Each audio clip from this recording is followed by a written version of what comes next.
I was in the process of making a video about forcing ball-body contact when I came across a video by a group of teenagers. The subject was 10 rules of hockey that no longer exist. That title caught my attention because I was focusing on a rule that no longer seemed to exist. They were in the main discussing rule which was amended or deleted 20 or more years ago, but some have been deleted much more recently than that. It occurred to me that this group would have no idea about the existence of a rule which had not been included in a rule book since 2011, when most of them would have been 6 or 7 years old.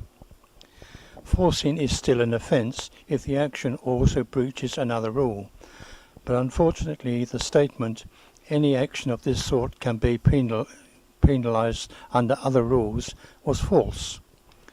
Propelling the ball into an opponent along the ground at velocity that would not injure that opponent has never been contrary to any rule except the deleted forcing rule. A paradox was created. After 2011, for there to be a forcing offence that could be penalised under other rules, the ball would either have to be raised into the opponent, contrary to Rule 9.9, or propelled with such velocity as to be dangerous play. The video examples start with combinations, that is, forcing a ball-body contact together with obstruction or physical contact or raising the ball, and then move on to the simpler forcing of ball-foot contact, which is not really simple because there is an unknown rule paradox. Some of the incidents shown in this video occurred in matches played prior to 2011, but it was still the player hit with the ball who was penalised. This is an area where umpiring practice has led rule development instead of, as it should be, the other way around.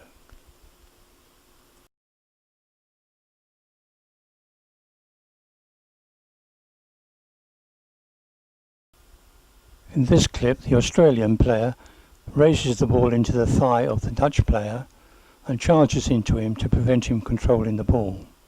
A penalty corner was awarded.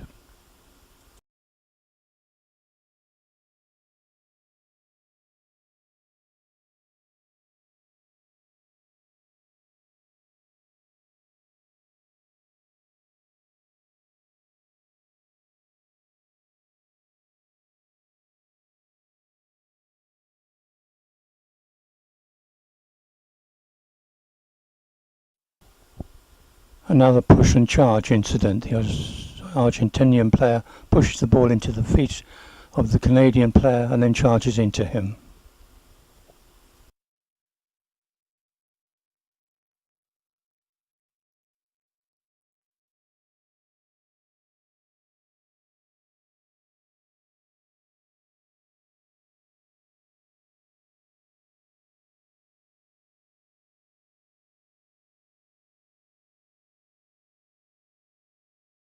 This is Tabao. Tabao still going. Up, was it up? It's a penalty corner. Razi's going to refer this. Well, he's suggesting it's a little bit high, I think.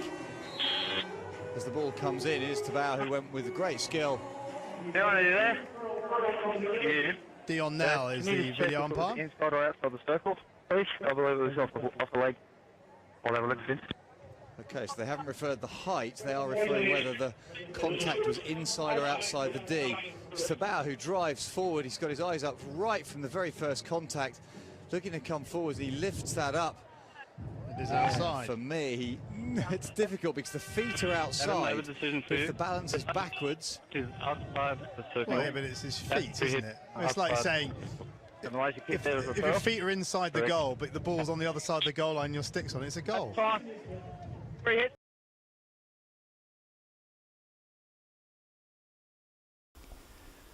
This is appalling video umpiring. The ball is obviously raised contrary to 9.9 into the Malaysian player, and a free ball should have been awarded to Malaysia.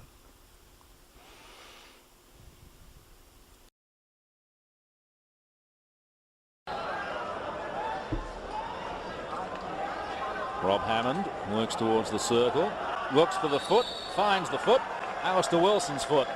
first penalty corner of the second half goes to the Kookaburras.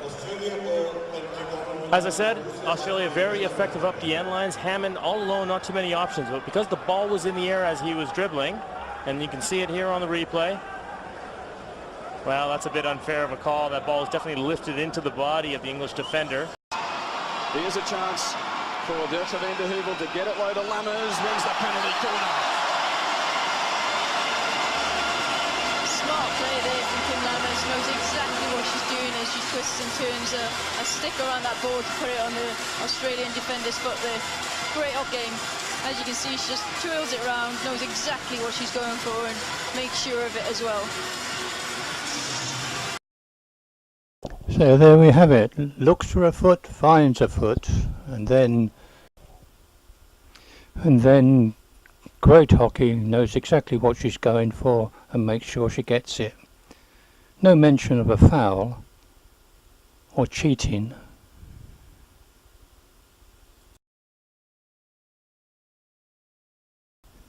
These next three clips show players in possession of the ball just slamming the ball into the nearest defender at the first opportunity. No intention to make a pass or even pretense of doing so.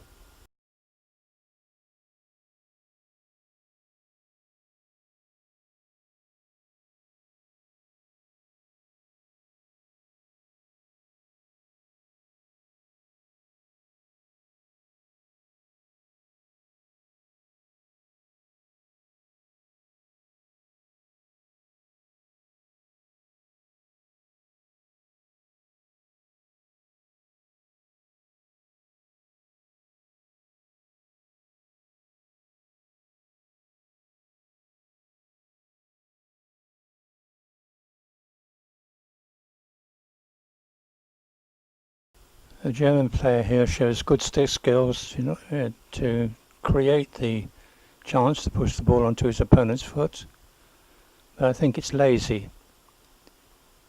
He could very well have gone past that opponent and crossed the ball or taken a shot himself.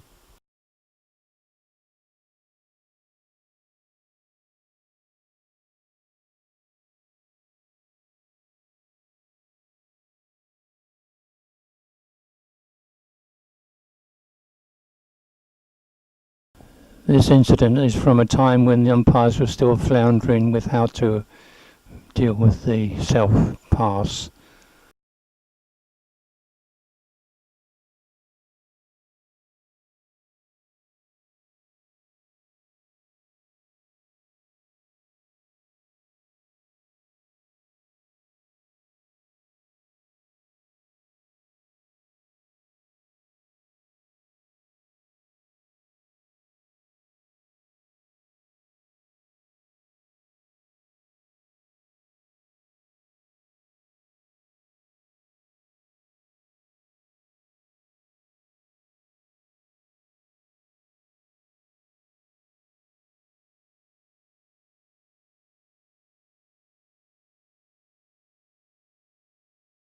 There's been some stiff competition. There's an outstanding example from the Rio Olympics, but I think this example wins my prize for utterly daft penalising of a ball-foot contact instead of penalising for a forcing offence.